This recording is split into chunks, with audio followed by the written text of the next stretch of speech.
Hello friends, welcome to this channel stock market info. तो चलिए friends, आज का ये सबसे पहला वीडियो स्टार्ट करते हैं। सबसे पहले चार्ट को देखेंगे फ्रेंड्स। आज ओपनिंग तो हमारे मार्केट की बहुत अच्छी हुई है, ग्रीन में ट्रेड कर रहा था मार्केट, लेकिन सेकेंड हाफ में प्रेशर आ गया सेलिंग का और क्लोजिंग रेड में हुई है। तो देखते हैं क्या हुआ है। सेंसेक्स थोड़ा सा आज लकी निकला, ग्रीन में क्लोजिंग देती, लेकिन अगर मार्केट आवर्स थोड़े से और एक्सटेंड हो जाते ना तो सेंसेक्स भी आज शायद रेड में ही क्लोजिंग देता। तो थोड़ा सा समझते हैं इस पूरे सिनेरियो को कि क्या हुआ है। ब्रेंट क्रूड को देखें तो क्रूड ऑयल के फ्रंट पर तो कोई ऐसा प्रेशर नहीं है, 91 के आसपास ट्रेड कर रहा है, तो क्रूड ऑयल के फ्रंट पर कोई दिक्कत नहीं है। हाँ, विक्स आप देख सकते हो कि पहले ये भी रेड में ट्रेड कर रहा था, वॉलीटिलिटी कम होने के जो सिग्नल्स आ रहे थे, इंडिकेशन आ रहा था, वो विक्स की तरफ से आ रहा था, लेकिन उसके बाद वॉलीटिलिटी इंक्रीज़ हुई सेकेंड हाफ के बाद, तो हम देख सकते हैं प्रेशर आ गया मार्केट्स पर। तो आप विक्स भी देख सकते हो, वही इंडिकेट कर रहा है। रूपी के फ्रंट पर देखें तो ऑलमोस्ट फ्लैटिश ही ट्रेड हुआ है। 95.36 पर ओपनिंग थी, लेकिन क्लोजिंग हुई है 95.21, तो फ्लैटिश ही ट्रेड था रूपी का। अगर हम और थोड़ा सा डीपली मार्केट्स को स्टडी करें तो एक्सेप्ट फाइनेंशियल सर्विसेज, बाकी सारा मतलब इंडेक्स ने रेड में ही क्लोजिंग दी है। नेक्स्ट 50 और मिड कैप सिलेक्ट, इसमें थोड़ी सी ज़्यादा प्रॉफिट बुकिंग होगी। थोड़ा सा डीपली समझे फ्रेंड्स, अगर आप देखो तो mid cap small cap stocks में सबसे ज़्यादा प्रॉफिट बुकिंग हुई है आज। तो जिसके पास mid cap small cap stocks ज़्यादा होंगे पोर्टफोलियो में, तो उनका पोर्टफोलियो तो आज डिसअपॉइंटिंग ही होगा, क्योंकि सबसे ज़्यादा करेक्शन ही इसी सेगमेंट में हुई है। थोड़ा सा अब सेक्टोरल वाइज मार्केट को समझ लेते हैं। एक्सेप्ट एफएमसीजी और प्राइवेट बैंक, अगर आप देखो तो सारे सेक्टर्स रेड में ही ट्रेड कर रहे हैं। सबसे ज़्यादा मीडिया टूटा है, लेकिन मीडिया का फ्रेंड्स इतना ज़्यादा वेटेज नहीं है इंडेक्स में। अगर हम मेटल को देखें, मेटल में सबसे ज़्यादा प्रॉफिट बुकिंग हुई है फ्रेंड्स, लेकिन हम देखें तो मेटल फ्रेंड्स सबसे ज़्यादा तेज़ भी भागा हुआ है। तो जितना ज़्यादा इंडेक्स तेज़ भागेगा, स्टॉक्स तेज़ भागेंगे, उतनी ज़्यादा करेक्शन भी आती है। और अगर हम देखें तो प्राइवेट बैंक, अगर आप देखो आज प्राइवेट बैंक ने अच्छा परफॉर्म किया, तो आप जाकर चेक कर सकते हो कि प्राइवेट बैंक में सबसे ज़्यादा वेटेज होती है HDFC Bank, ICICI Bank, Axis Bank. तो ये अच्छा ट्रेड कर रहे, तो इसीलिए हम देख सकते हैं कि रिफ्लेक्शन इंडेक्स पर आ रहा है। फ्रेंड्स, आज एफएमसीजी ने बहुत अच्छा परफॉर्म किया। तो शुरू में अगर आप देखो ना, निफ्टी हमारा जो चार्ट है 50 इंडेक्स का, तो वो पहले ग्रीन में ही ट्रेड कर रहा था, वो इसी वजह से कर रहा था। ये दो जो सेक्टर्स हैं ना, एफएमसीजी और प्राइवेट बैंक, इनका बहुत सपोर्ट मिल रहा था। आज पूरा दिन इंडेक्स को इसकी का सपोर्ट मिल रहा था, तभी जो इंडेक्स है ग्रीन में ट्रेड कर रहा था। लेकिन बाद में कुछ हुआ ऐसा कि जो सेलिंग प्रेशर आया और रेड में क्लोजिंग दी है मार्केट ने। तो समझते हैं और कि क्या हुआ है। फ्रेंड्स, अगर हम ग्लोबल मार्केट्स को समझें तो अमेरिकन मार्केट तो क्लोज होती है, लेकिन हम डाउ जोन्स का फ्यूचर्स जो देखें तो वो रेड में ही ट्रेड कर रहा है। तो हम कह सकते हैं कि ग्लोबल मार्केट से ना, स्पेशली अमेरिकन मार्केट से जो है वो इंडिकेशन आ रहा है सेलिंग का, प्रेशर का। तो इसीलिए हम देख सकते हैं वो पास ऑन हुआ इंडियन मार्केट में।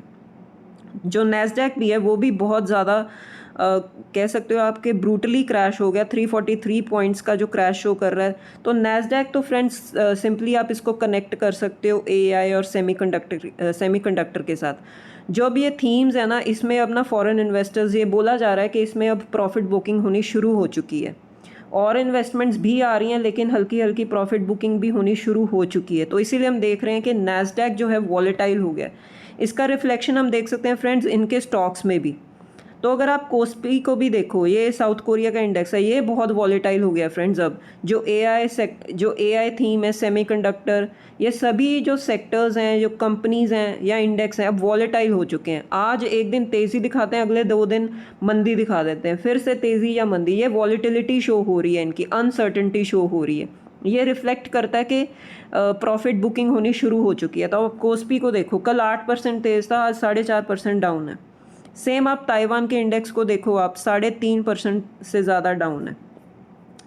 डैक्स, ये कुछ और ग्लोबल मार्केट्स को भी देखें तो डैक्स की परफॉर्मेंस भी डिसअपॉइंटिंग ही है, 144%, 144 पॉइंट्स। कैक को अगर आप देखो तो ये भी 16 पॉइंट्स के साथ डाउन है। हैंग सेंग भी 157 पॉइंट्स के साथ डाउन है, और फुटसी भी रेड में ही ट्रेड कर रहा है, 0.46%। तो ये फ्रेंड्स क्या हो रहा है, ग्लोबल मार्केट्स में से जो प्रेशर आ रहा है ना सेल का, वो हम देख सकते हैं वो रिफ्लेक्ट हुआ हमारी मार्केट में भी। हालांकि पूरा दिन हमारी मार्केट स्ट्रांग थी, वो ग्रीन में ट्रेड कर रही थी, लेकिन सेकंड हाफ के बाद जब ग्लोबल मार्केट्स ओपन होते हैं, ठीक है, तो उन्होंने जो वीकनेस शो की, सेलिंग का प्रेशर शो किया, वो रिफ्लेक्ट हुआ हमारी मार्केट्स में भी और प्रॉफिट बुकिंग आ गई। अब फ्रेंड्स ये स्टॉक्स मैं आपको क्यों दिखा रही हूँ, क्योंकि जो एआई का प्रेशर हम देख रहे हैं ना, थोड़ा सा प्रॉफिट बुकिंग हो रही है या आप बोल रहे हो कि वॉलेटाइल हो चुके हैं ये स्टॉक्स या इंडेक्स, तो उसका प्रेशर, हमारा कोई डायरेक्ट कनेक्शन तो नहीं है एआई में, लेकिन हमारा इनडायरेक्ट जो है कंट्रीब्यूशन है डेटा सेंटर्स में। जो ओवरऑल एआई का जो इकोसिस्टम है उसमें डेटा सेंटर्स आते हैं, तो उसमें हमारी कंपनीज़ का कंट्रीब्यूशन है। तो हमारी कंपनीज़ जो डेटा सेंटर में काम कर रही हैं, चाहे वो टाई अप्स किए हुए हैं उन्होंने, या और कुछ किसी वजह से वो डेटा सेंटर में अपनी परफॉर्मेंस दे रही हैं या काम कर रही हैं, उसमें आप देखिए आज फिर से सेलिंग आई है। जैसे E2E नेटवर्क्स 5% का इसको लोअर सर्किट लग गया। नेटवेब टेक्नोलॉजीज़ ये भी डाउन 3% से ज़्यादा का क्रैश शो कर रहा है। अगर आप देखो अनंतराज भी 4% से ज़्यादा का क्रैश शो कर रहा है। और स्टरलाइट टेक्नोलॉजीज़, इस पर तो मैंने फ्रेंड्स कल एक वीडियो भी डाला है अपने चैनल पर कि स्टरलाइट टेक्नोलॉजीज़ पहले इसने लोअर सर्किट शो किया, ये बड़ा भी लोअर सर्किट में, ये इंक्रीज़ हुआ था जब शेयर तो अपर सर्किट लगा था, अब जब नीचे आ रहा है तो लोअर सर्किट में आ रहा है, तो आज भी इसको लोअर सर्किट लग गया। तो ये सारी जो थीम्स है ना एआई सेमीकंडक्टर को लेकर, इन स्टॉक्स में जो पैनिक आ रहा है ना, तो वो हमारे जो स्टॉक्स पर भी शिफ्ट हो रहा है, क्योंकि हम जो डेटा सेंटर्स में काम कर रहे हैं। तो आप ये देख सकते हो कि इन कंपनीज़ पर भी प्रेशर आ रहा है। और भी कुछ कंपनीज़ हैं जो डेटा सेंटर में काम कर रही हैं, रिलायंस कर रही है, अडानी की कंपनीज़ कर रही हैं, और भी कई कंपनीज़ हैं। मैंने ये आपको सिर्फ एग्जांपल शो किए कि कैसे हम भी वो प्रेशर फेस कर रहे हैं जो कंपनीज़ डेटा सेंटर में हैं। नेक्स्ट है फ्रेंड्स, कुछ न्यूज़ को कवर कर लेते हैं जो बहुत ही ज़्यादा इंपॉर्टेंट थी आज के लिए। जैसे कि रिलायंस इंडस्ट्रीज़, बहुत अच्छी न्यूज़ है रिलायंस इंडस्ट्रीज़ के लिए। मेटा ने पार्टनरशिप की है इनके साथ, रिलायंस के साथ, for first AI enabled data centre, ठीक है। और गुजरात जामनगर में ये इस्टेब्लिश होगा। तो अब ये देख सकते हो कि मैंने आपको बताया ना कि रिलायंस भी डेटा सेंटर में काम कर रहा है, ठीक है। तो मेटा ने इनके साथ पार्टनरशिप की है फॉर द डेटा सेंटर, वो यहाँ पर आएंगे, इस्टेब्लिश करेंगे। तो ऑब्वियसली हमारी गवर्नमेंट भी है, मैं बार बार वीडियो में बोलती हूँ कि गवर्नमेंट हमारी सपोर्ट कर रही है इस इंफ्रास्ट्रक्चर को, उन्होंने टैक्स ऑप्स दिए हैं, तो इसी वजह से हम देख रहे हैं कि काफ़ी कंपनीज इंटरेस्टेड हैं इस फील्ड में। नेक्स्ट है फ्रेंड्स, आज CMR ग्रीन टेक्नोलॉजी की जो लिस्टिंग थी, और बहुत ही ज़्यादा बढ़िया प्रीमियम पे लिस्ट हुई है कंपनी 43%। हालांकि कंपनी के मार्केट के क्लोज होते होते इस कंपनी को भी शेयर को लोअर सर्किट लग गया, और वो तो था, मार्केट में प्रेशर था तो शेयर पर भी आ गया। लेकिन अगर आप लिस्टिंग के पॉइंट ऑफ व्यू से देखो तो बहुत अच्छी लिस्टिंग हुई है कंपनी की। नेक्स्ट है फ्रेंड्स, ये फर्टिलाइज़र के साथ रिलेटेड कुछ स्टॉक्स, ये आज बहुत ही अच्छा कर रहे थे मार्केट में, क्योंकि इनको जो सब्सिडी मिलती है वो उसके डबल होने के चांसेस हैं इन फाइनेंशियल ईयर 27। तो इसी की वजह से ये अच्छी खबर थी इन कंपनीज़ के लिए, तो ये अच्छा ट्रेड कर रहे थे। नेक्स्ट है फ्रेंड्स, एम्फी का डेटा है, तो वैसे वो हर बार अपना वो डेटा रिलीज़ करते हैं। तो इस बार जो सिचुएशन ये है कि जो इनफ्लो है, इक्विटी इनफ्लो, वो फॉल कर गया 40%, और कितना है 22,908 करोड़। तो ये तो ऑब्वियस सी बात है फ्रेंड्स, मार्केट्स ही परफॉर्म नहीं कर रही हैं तो इनफ्लो तो कम हो ही जाता है। इनफ्लो आया है, मतलब ये नहीं है कि आया ही नहीं है, 22,000 करोड़ का इनफ्लो आया, ये भी कोई छोटी अमाउंट नहीं होती, आया लेकिन कम आया, ठीक है। तो वही जो लार्ज लमसम इन्वेस्टमेंट्स करते हैं ना, जो हाई नेटवर्थ इन्वेस्टर्स होते हैं, थोड़ा सा बैकफुट पे चले जाते हैं। वो देखते हैं कि सिचुएशन ठीक हो जाए, क्रूड ऑयल नॉर्मल हो जाए, कंपनी के फंडामेंटल्स, तो हमारे जो इंडियन इकोनॉमी के फंडामेंटल्स है वो तो स्ट्रॉन्ग ही हैं, अर्निंग्स इंप्रूव हो जाएं, थोड़ा सा नॉर्मल सिचुएशन हो जाए तो वो हाथ खींच कर रखते हैं। वो इन्वेस्टमेंट तभी लेकर आएंगे जब सब कुछ ठीक हो जाएगा। तो ये बेसिकली डिपेंड करता है लार्ज जो इन्वेस्टर्स होते हैं। अगर आप सिप का डेटा देखोगे ना, सिस्टमैटिक इन्वेस्टमेंट प्लान, उनका डेटा ठीक है, अच्छा है, मतलब सिप ग्रो हो रही है, सिप स्टॉपेज रेशो पहुंच चुकी है 95% तक। लेकिन फिर भी हम बोल सकते हैं कि जो डिसिप्लिन्ड इन्वेस्टर्स हैं वो अपनी इन्वेस्टमेंट को कंटिन्यू रखे हुए हैं, उनका है फेथ मार्केट पर, इकोनॉमी पर। तो उसके बेसिस पर हम बोल सकते हैं कि डेटा ख़राब नहीं है, लेकिन हम ये बोल सकते हैं अच्छा भी नहीं है, लेकिन इतना ख़राब भी नहीं है कि इसको हम पूरी तरह से बोलें कि नेगेटिव ही हो जाए। नेक्स्ट है फ्रेंड्स, अब Aditya Birla sun life and axis mutual fund, इन्होंने भी रिस्ट्रिक्ट कर दिए सब्सक्रिप्शंस इन गोल्ड। तो मैंने आपके साथ पहले भी ये न्यूज़ शेयर की थी कि HDFC mutual fund, Nippon AMC, इन्होंने भी रिस्ट्रिक्ट कर दी है थोड़ा सा मतलब आप बोल सकते हो कि कैपिंग लगा दी है लार्ज इन्वेस्टमेंट्स पर गोल्ड पर। सिप वैसे ही चलेगी, मैंने शेयर भी किया था डेटा कि क्या क्या क्राइटेरिया कैसे कैसे कैपिंग लगी है।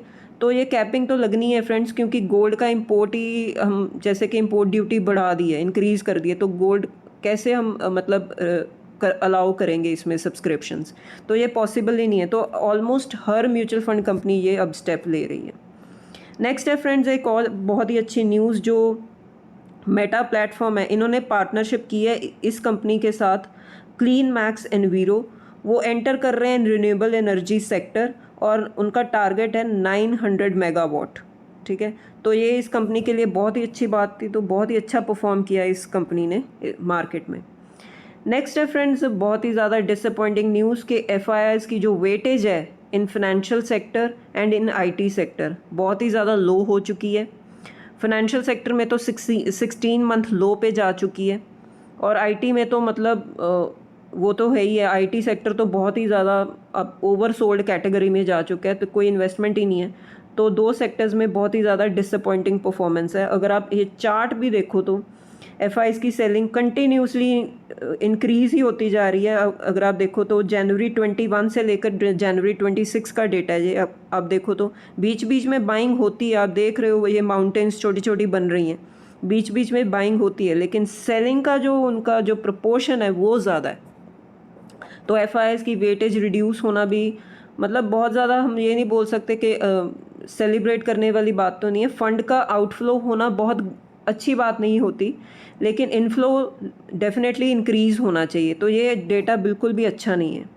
नेक्स्ट है फ्रेंड्स गोल्ड और सिल्वर के जो प्राइसेस अब कम हो चुके हैं। जैसे कि आप देख सकते हो कि गोल्ड एंड सिल्वर ने एक बहुत ही ज़्यादा एक रैली बहुत अच्छी शो की थी, उसके बाद जो है एक क्रैश आ गया। जब से ये वॉर शुरू हुई है जो एक गोल्ड सिल्वर है इसमें भी प्रॉफिट बुकिंग हुई है। तो इसकी वजह से आप देख सकते हो जो कंपनीज़ हैं जो इसमें डील करती हैं, जैसे मुथूट फाइनेंस ये गोल्ड लोन में डील करती है, और हिंदुस्तान जिंक ये सिल्वर में डील करती है, तो इन दोनों शेयर्स पर भी इम्पैक्ट आया, ये भी आज डाउन ही थे। तो गोल्ड सिल्वर के प्राइसेस डाउन होने से कुछ कंपनीज़ जिनका रॉ मटेरियल है ये गोल्ड और सिल्वर, वो भी अब इम्पैक्ट फेस कर रहे हैं।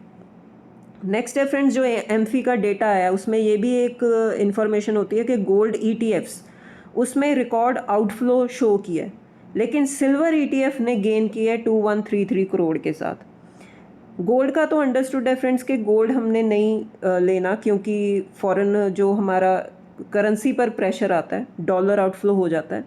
लेकिन सिल्वर की जो फ्रेंड्स जो बिज़नेस यूटिलिटी है ना वो अभी भी बनी हुई है, इंटैक्ट है। जैसे सिल्वर का कहाँ पर यूज़ होता है, इसमें इलेक्ट्रिक व्हीकल में, सोलर रिन्यूएबल एनर्जी में, तो सिल्वर का जो बिज़नेस यूटिलिटी है ना वो अभी भी इंटैक्ट है।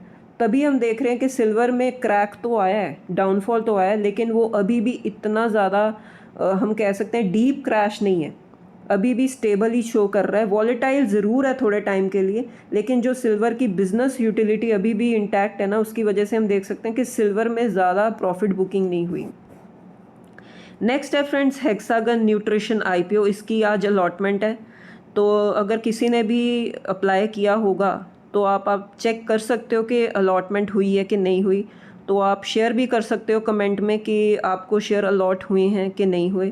ठीक है फ्रेंड्स, तो ये थी आपके लिए ये न्यूज़ और इन्फॉर्मेशन। तो फ्रेंड्स अगर आपको ये वीडियो अच्छा लगा होगा तो वीडियो को लाइक कीजिए, शेयर कीजिए और चैनल को सब्सक्राइब कीजिए। ठीक है फ्रेंड्स, अब मिलते हैं नेक्स्ट वीडियो में। Till then bye bye.